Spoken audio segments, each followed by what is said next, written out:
We have present in the meeting Councillors John Anderson, Maureen Chalmers, Jerry Convery, Maureen Devlin, Joe Fagan, Richard Lockhart, Katie Loudon, Davy McLachlan, Kirsten Robb, and we don't have Councillor Ross present at the moment, and I'll hand back to the Chair. Thank you. Okay, thank you. I'll come to declarations of interest. Are there any declarations of interest? There are none, so can I come to item 2, which are the minutes of the previous meeting.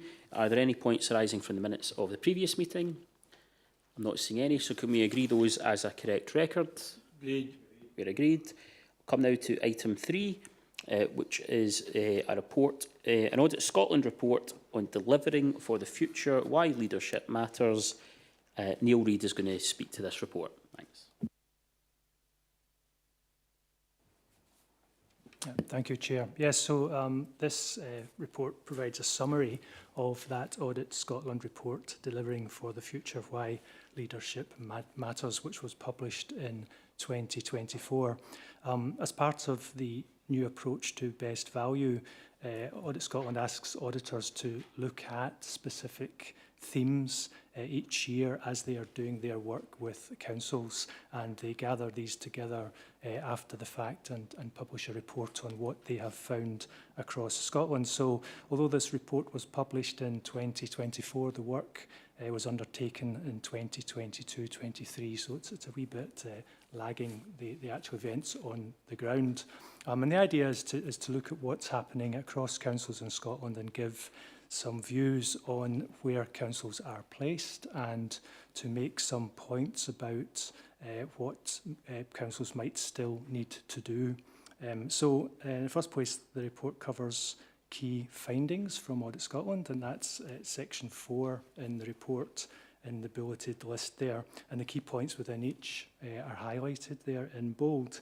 So very quickly, they are that all councils have a clear vision supported by priorities informed by the views of their citizens, and all councils are looking at tackling poverty and inequalities within that.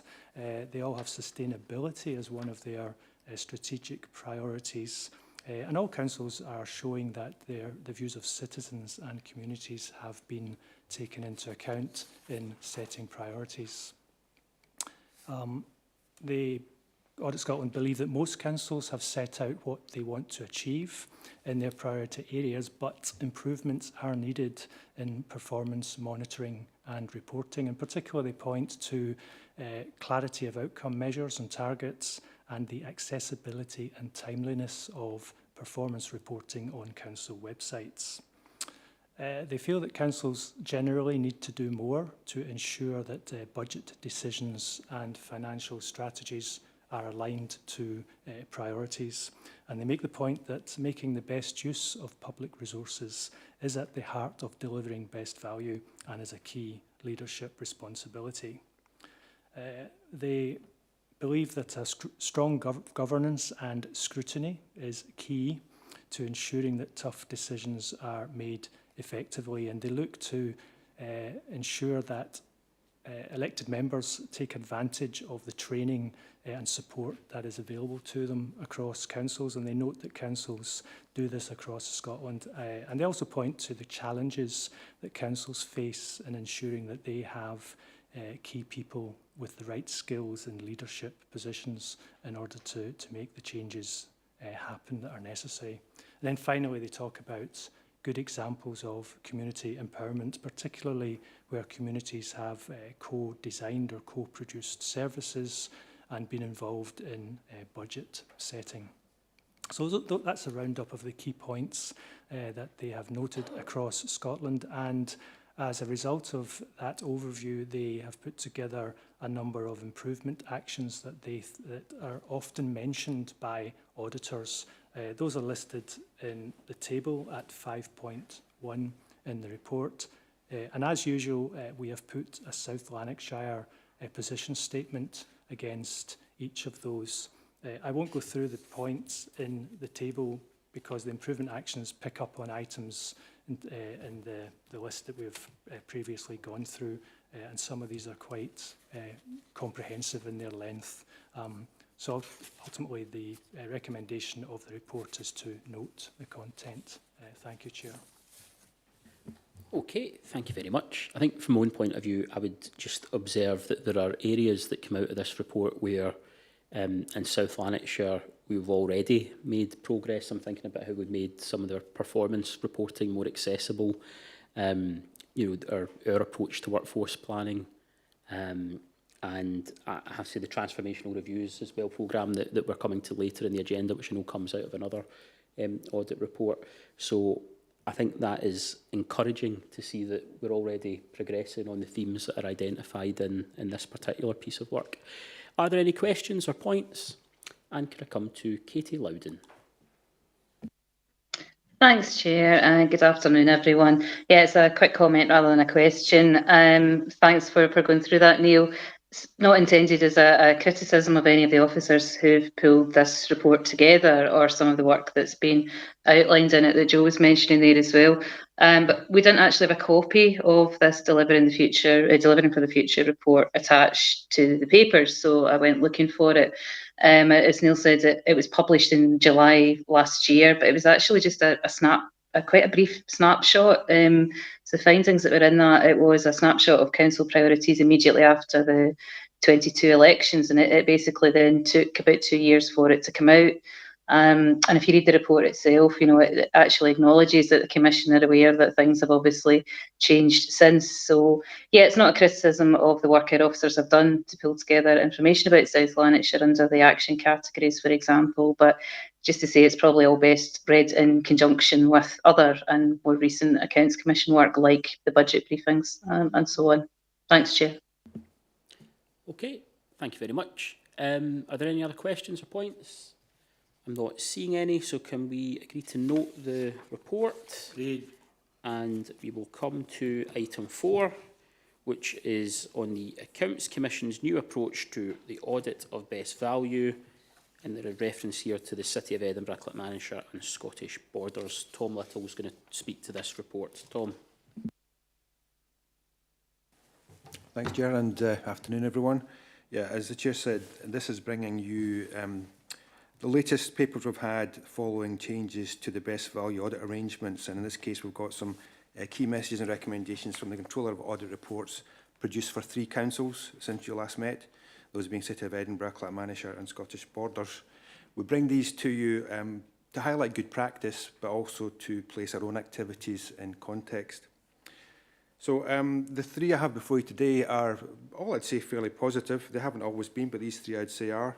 I'd say they pick up on some common themes across the 3 of them, including difficult financial positions being faced by councils, and there are specific messages and action points for each council laid out in the report in full. I would not presume to go through them all, it'll take all day, but what I'd pick up on 1 or 2 of them if I can. Page 16 in your papers, 4.2, the Commission suggests for Edinburgh that one action point they need to follow is putting forward improved budget papers which provide more specific savings proposals.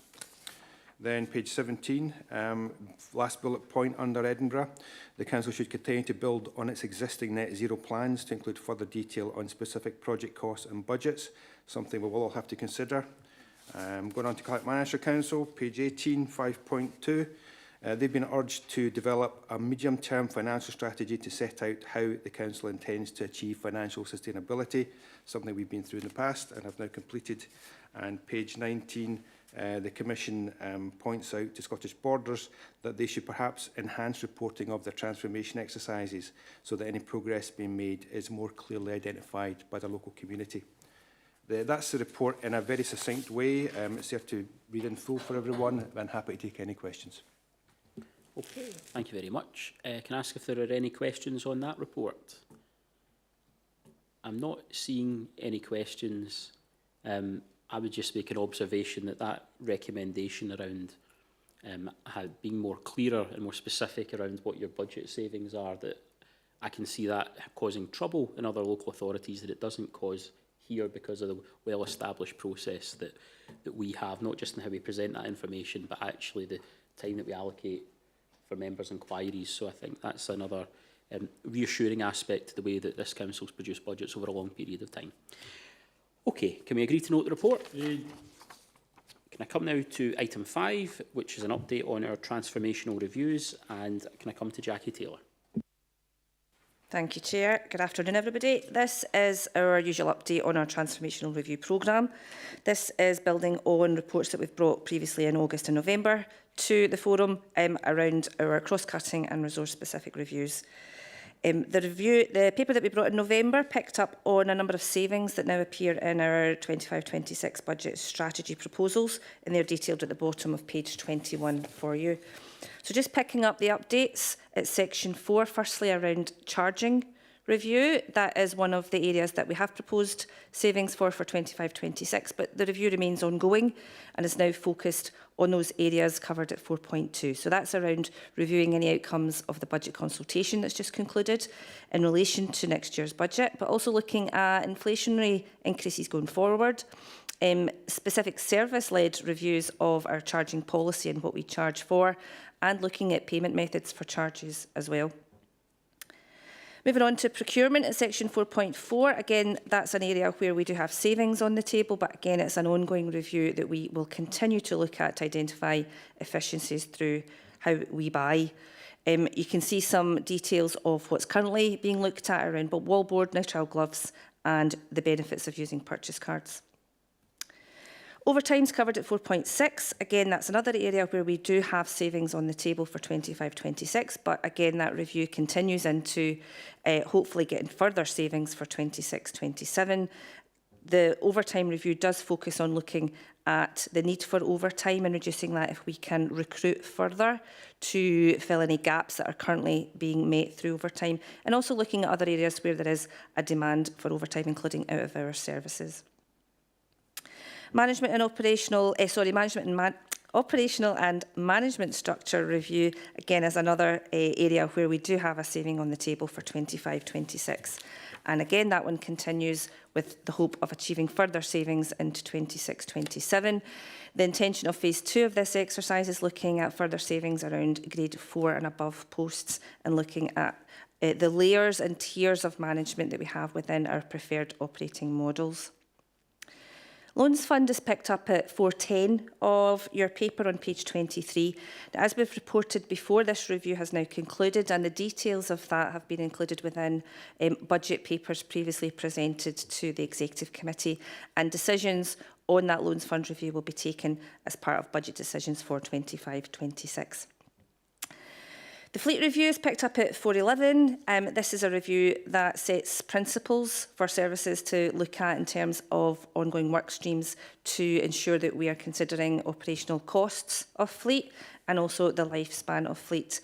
Terms of reference for this review was brought to this forum in August, and that review continues, and we'll report back to the forum in due course on the outcome of that review. Digital transformation is next at 412, so this is around our ability to use technology better, and the 3 areas that are being considered as part of that review are detailed there at 412. Again, this was an area where we brought a terms of reference to the forum, and we continue to work on that along the timescales of delivery that were in that terms of reference. Closely linked to digital transformation is customer engagement, and the review on customers is looking at a council customer engagement strategy that will look at how we engage with the community, accessibility around that, and also look at what efficiencies can be created from that review. Again, a terms of reference was available for this forum, and we'll continue to report back as that review progresses. Moving on to page 24 at 416, we've got the property and estates review. So members will recall that this review is covering all resources and South Lanarkshire leisure, and it's looking at our estate and the challenges that we're facing around having the right portfolio of buildings, but also creating an affordable and efficient fit-for-purpose estate that supports the move to net zero. We know that the costs of achieving net zero is significant, and therefore it's right that we're looking at how we use our estate.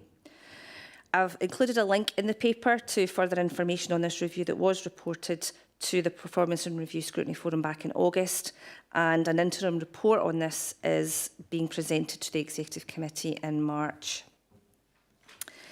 Depot rationalisation is picked up at 419. This is around how we use and the users of our depots to consider the optimal use of these. This is an area that we have covered before, and the review work continues into the spring of this year. Again, updates will be brought back as that review concludes. In terms of our third sector review, this is at 421, and this is looking at the relationship between the council and the third sector. It's closely linked to the recent motions to the council on keeping the beat alive and executive committee reports that have reported back in relation to actions coming out of that. As part of that review, we will also look to update internal processes and guidance around provision of grants for the third sector. We will be bringing back to the forum on the 1st of April a terms of reference for this review. And factoring is picked up at 423. There's a terms of reference included in the appendix for the factoring review. This is a full review of the service that's provided by Housing and Technical Resources. And Stephen's here in case of any questions around this. It's a two-phase review. The first is an examination of the strengths and weaknesses of the current arrangements and looking at what alternative models are currently in operation, and APSI are assisting with this review. It is intended that our draft report will be brought back to the Housing and Tech Resources Committee on the outcome of the review at the end of the first quarter of this year. Second phase of that will include consultation with stakeholders and service users. And then finally at 428 on page 25, just a very quick update and a review around in-house and procured services. This review is still to commence. It's currently just about to commence, and this is around looking at how we use our in-house resources and what we procure as well for similar services. The intention will be to bring a terms of reference for this review back to the next forum. So in terms of recommendations, this is a report for noting, and that's me. Thank you, Chair. Okay, thank you very much, and thank you for that overview. I'm sure I won't be alone among councillors in welcoming in particular that review of factoring. I think it's been a long time since we've had a substantial and thorough look at our factoring services, so that's a particularly welcome addition to the programme. Are there any questions? I'm not seeing any questions, so can we agree to note the report? Good. Thank you very much. Can I come now to the next paper on transformational reviews, and this is on the forward reporting programme, and Jackie, it's back to yourself. Thank you, Chair. This is a paper that I would intend to bring to each forum. It's just an idea and I suppose a bit of warning around what papers we will bring back to this forum around our transformational review programme.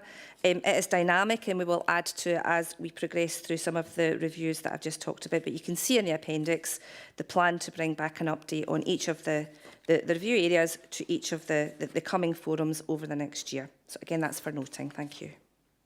Okay, thank you very much. And can I ask if there are any questions? Could you please indicate now? Can I come to Katie Loudon? Hi, just a quick one. Chair, I've had a skim over some past agendas, and obviously we've got items like Connect Plan reporting, Red and Amber results, resource plans, benchmarking, accounts commission reports and that sort of thing. Just to be clear, is this just a list of standard reports on transformational reviews, and will these other scrutiny items still be included in addition to them? Yes, those will continue to be part of the agenda for the forum. Thank you. Okay, can I come now to Kirsten Robb? Oh, thank you. Thank you. Yeah, I understand we can request reviews through this forum as well. I'd like to request a review of grass cutting, grounds and weed killing to be completed in time for next year's budget setting process. I think it'd be wise to have a kind of public engagement part of that as well. The reasons for this is because I think just to make sure the ground service are ensuring we're balancing the range of objectives that our communities want and our biodiversity duties as well. And all that it's clearly communicated to the public and followed through as well. So that was just a request to see what others thought. Thank you. Thank you. Jackie? Thank you. Thanks, Councillor Robb. Absolutely happy to take back the request for those reviews to the resource and get them programmed in over the coming year. In terms of timescale, I will revert back to the resource just to check that that's doable before next year's exercise in terms of our budget. However, I would imagine that we'd be able to make some progress on that. Thank you. Thank you. Okay. Are there any other questions or points? Could I come to Richard Lockhart? I have to find it now. 411 fleet, it's on page 23, okay. I'm just interested to know how much work has been done on the comparative costs of these fleets and obviously the change in direction to electrification and so on and so forth, because my limited experience of EVs and all the rest of it is A, they're hugely more expensive to purchase, if you like, than the equivalent petrol vehicle. And secondly, the times that these things have gone wrong have proved to be also very expensive and very slow in terms of repairs being done. And I'm just interested to know if there's any sort of work being done on the relative costs, if you like, of disappearing down this EV rabbit hole versus maintaining, perhaps politically incorrectly, our more normal fleet. Okay, I think you were just slightly late off the mark there, Rick. I think we've moved on to the next item, but I will... oh, I'm sorry, yes, I do apologise. The page reference was for the previous report, but Yeah. given that the forward plan will also include reference to our ongoing work around reviews, I'm happy to ask one of our officials if they want to try and pick up that question. I don't think we have anybody from, we don't have anyone from Fleet on the call, so we might need to revert to you, but I'll come to Jackie just now. Thank you. Thank you. I am absolutely no expert in fleet and vehicles. However, I have been involved in some work around the costings around moving to electric vehicles. You're right, they do tend to be more expensive than fuel-powered vehicles. However, there are also savings around maintenance and around fuel. And the last sight I had of figures was that it was a pretty balanced position between electric and our more conventional way of vehicles. We do have obligations around moving to electric vehicles as well, so that is obviously a consideration. But absolutely, that's all taken into account when looking at the establishment of our fleet. Right. Okay, thank you, Chair. Sorry about that. Yeah, quite all right. Are there any other questions? I don't see any. Okay, so can we agree to note this paper? On item 7, I have no items of urgent business, and so I can bring the meeting now to a close. Thank you.